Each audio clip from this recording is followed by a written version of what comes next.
धम्म प्रभात। बहुत बहुत साधुवाद। आज हम संगत करेंगे कि महापुरुषों के लंबे संघर्ष के बाद भी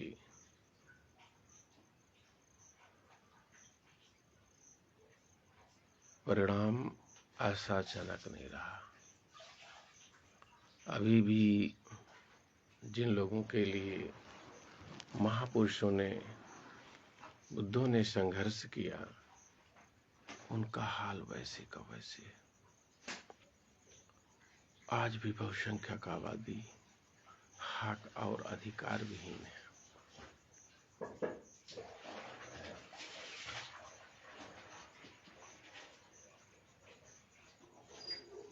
आज भी ओबीसी, एससी, एसटी, माइनॉरिटीज वर्ग के लोग ज्यादातर चापलूसी करते नजर आते हैं।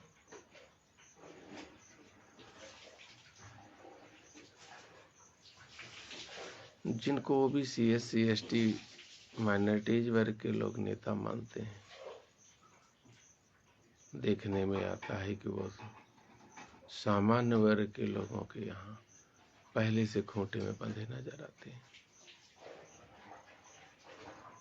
कैसे आंदोलन चलेगा? कैसे महापुरुषों, संतों, गुरुओं की वाणियों का प्रकार्य होगा?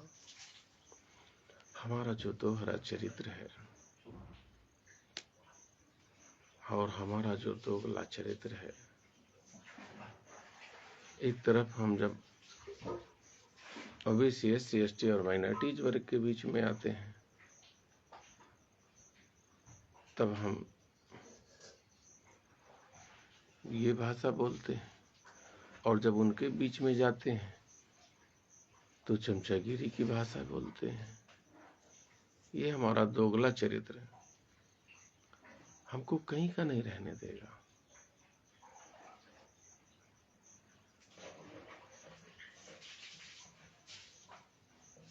नशाखोरी और व्यभिचार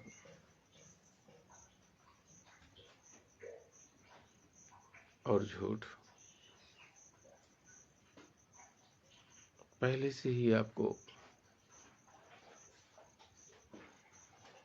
आपस में संवाद विहीन कर चुका है, संवादहीन कर चुका है, दूरियां कर चुका है, नेतृत्व विहीन कर चुका है, आशा विहीन कर चुका है, जिज्ञासा विहीन कर चुका है, संग विहीन कर चुका है। ऐसे में आप समाज के लिए क्या करना चाहोगे? राष्ट्र के लिए क्या करना चाहोगे? कुछ नहीं कर रहे हो। वो तो इसका विरासत इतना ताकतवर है, इसका इतिहास इतना ताकतवर है कि इतिहास टकरा रहा है। वो लोग इतिहास को तोड़ रहे हैं और इतिहास, तुम कुछ नहीं कर रहे हो। तुम तो चापलूसी और चमचागिरी में मस्त हो, और जब अपने बीच में आते हो तो अपनी शर्त मनवाते हो। उधर जाते हो, उनकी शर्त पर चापलूसी करते हो। इधर आते हो, अपनी शर्त मनवाते हो, और आगे रहे मैं ही रहूंगा। सेवा तुमको करना पड़ेगा, सारा काम तुमको करना पड़ेगा, मैं तुम्हारा मालिक रहूंगा। और उधर जब तुमको मालिक और नेतृत्वगिरी सौंप देते हो तो जाए कि सामान्य वर्ग के घरों में खोटी में बांध के चले आते हो। ये दोहरा चरित्र जो आपका है, ये समाज के साथ धोखा कर रहे हैं आप।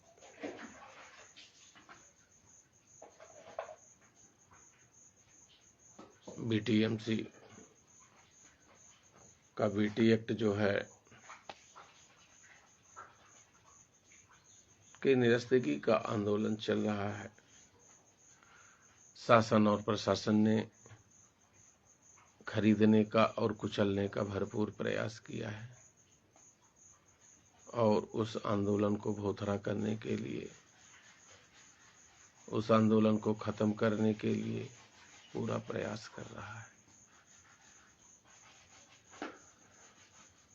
खेद की बात यह है कि हम आम जन तक उस बात को नहीं भेज पा रहे हैं, जन आंदोलन नहीं बना पा रहे हैं। स्ट्रीम मीडिया आज तक कवरेज नहीं किया है। स्ट्रीम मीडिया आम जनमानस की सबसे गद्दार है। आम जनमानस के हितों का, लोकतंत्र की बातों का स्ट्रीम मीडिया कभी नहीं उठाती है। लोकतंत्र की सबसे बड़ी दुश्मन वर्तमान में स्ट्रीम मीडिया बन चुकी है। मीडिया भारत का लोकतंत्र का सबसे बड़ा दुश्मन बन चुका है। और ये बात आपको समझ में नहीं आ पा रही है।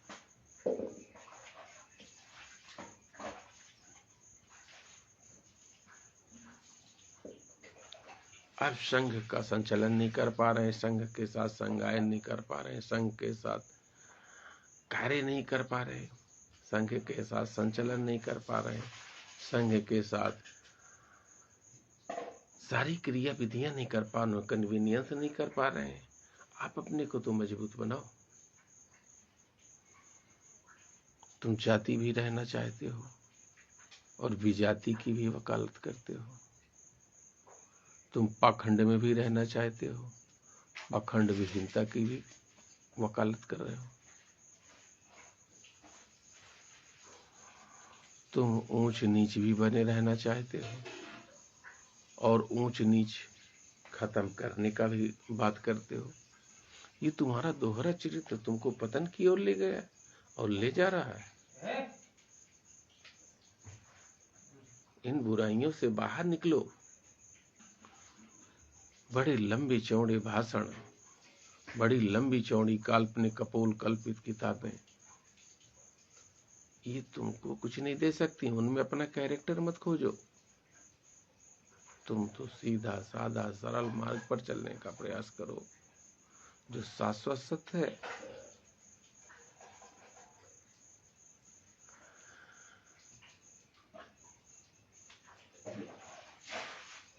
ब्राह्मण काल्पनिक कपोल कल्पित तुम्हारी किताबों से चोरी करके सारी किताबों की उलट टप्पू रचना करके, कपोड़ रचना करके और तुम्हें बेवकूफ बना लिया और तुम बेवकूफ बन गए।